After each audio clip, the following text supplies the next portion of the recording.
Hi welcome to my channel. This is Neetu. So మీకు నేను ఫ్లైట్లో డిఫరెంట్ ప్రొసీజర్స్ గురించి ఎక్స్ప్లెయిన్ చేస్తున్నానండి.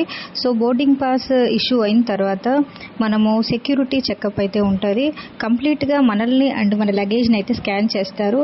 సో అక్కడ లగేజ్ని సపరేట్గా పంపించేసేయాలి స్కానింగ్, అండ్ మనం వెళ్ళిన తర్వాత మనల్ని సపరేట్గా స్కాన్ చేస్తారు. అండ్ వన్ మోర్ థింగ్, మనకి బోర్డింగ్ పాస్లోని మన ఫ్లైట్ ఏ గేట్ దగ్గరికి అరైవ్ అవుతుంది, ఏ గేట్ దగ్గరికి మనం వెళ్ళాలి మన ఫ్లైట్ని క్యాచ్ చేయడానికి అనేది మెన్షన్ చేస్తారు.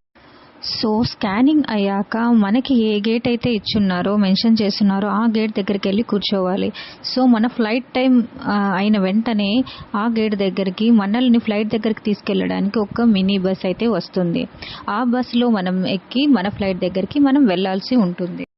సో ఎక్స్పీరియన్స్ అయితే చాలా అంటే చాలా బాగుంటుంది. మనం ఫ్లైట్ దగ్గరికి రీచ్ అవుతున్నామనే